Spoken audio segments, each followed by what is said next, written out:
the civic elite that had always enjoyed some access to plan making for places was displaced as the interests of these smaller local groups gained traction. In the case of Chicago, the very formation of the campus where we exist exhibited this kind of conflict. People protested as we built the campus 50 years ago, not successfully, but establishing a counter voice to the rolling out of these rational engineering plans. And what this did is created a seed of doubt and a way of thinking that challenged the sort of dominant views of city planning in the United States. In particular, planning academics began to conduct scholarship to say, how do plans work? And they began to recognize how people think about and shape urban places is more complex, and that paying attention to population migration, household formation, real estate investment, labor market segmentation, as well as the development of transportation infrastructure and other kinds of physical properties, was beyond the scope of any one plan. In addition, not only were there these complex activities, but there were many goals competing with one another, and not all of them could be easily reconciled. And so figuring out how to do planning that respected both was an area where folks like me and Sanjeev have adopted what we call a pragmatic approach. One of the interesting things that's happening in the sciences is the study of how human beings think. And as we have new technologies and new methods for understanding how our brains work, how we learn, we've discovered that planning isn't just an activity that professionals do to cope with uncertainty. It's a quality that's part of the thinking that human beings everywhere do when they're not damaged through some kind of genetic problem or injury or through severe repression.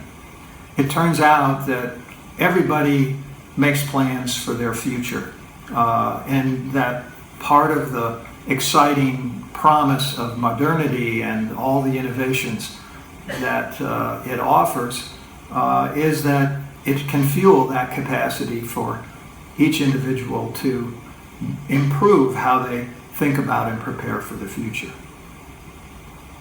Mentioning this is important because most of human history, social traditions taught us that only a small number of people were entitled to think and plan for the future of others.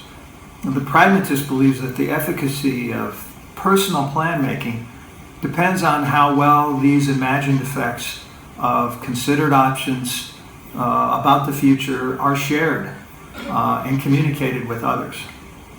That, in effect, the good plan does not forecast or predict the future, but offers plausible, persuasive advice that helps people anticipate and prepare for what each intends to do. So planning on this in this version is social, and it's a learning activity. So with the spread of literacy and this conception of a shared human nature, it improves and enhances the prospects for plans that can work across scale. And interestingly, democratic participation on this view is not just about voting or participating in a representative sense.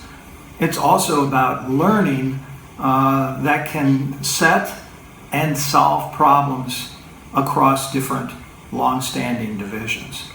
The work by Amartya Sen offers some compelling evidence about how to integrate the practical capacities for freedom with the demands for purposeful development. So in other words, freedom doesn't mean just not having to do stuff or being freed from repression. It means knowing what's good not only for yourself but for others into the future. So instead of trying to create master plans for places that can anticipate, comprehend, and predict, the complex interaction effects set in motion by millions of plans that people are all making. We should think more pragmatically and embrace the complexity and figure out ways to understand how these folks are planning and how to integrate different kinds of collective planning with these personal plans that people make. So spatial plans, in this sense, can offer an important tool for imagining practical combinations that explore these futures, but it can't be done in the sense of prediction or forecasting in a rigid and uniform way. So instead of creating one plan for a place that authorizes what should happen, professionals now seek to create a coherent set of plans for a place. Coherence describes the kind of work of imagining, comparing, and evaluating what might happen if different combinations of purposes, projects, and plans are brought together. So this is a very different way of thinking about professional planning work. So professional advice cuts across traditional divides and seeks to find grounds for shared learning. And it pays a special attention to the kinds of plans that are already in place. Political compromise in this sense is not a bad thing. It's a good thing because it describes how when people with different goals and purposes put their plans on the table and pay attention to them, they can look through the plans for opportunities for reconciliation without requiring that the differences diminish or disappear. The challenge for us consists in understanding how this sort of plan making works.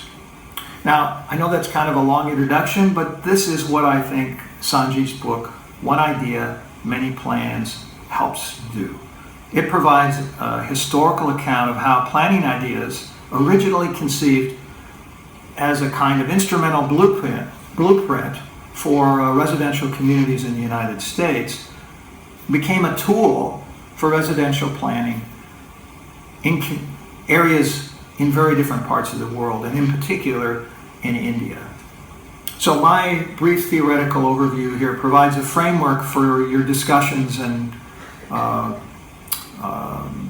I don't know, whatever you're going to do as you listen and talk with Sanjeev about his work.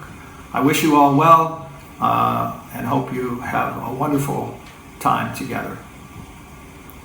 And hi, Sanjeev.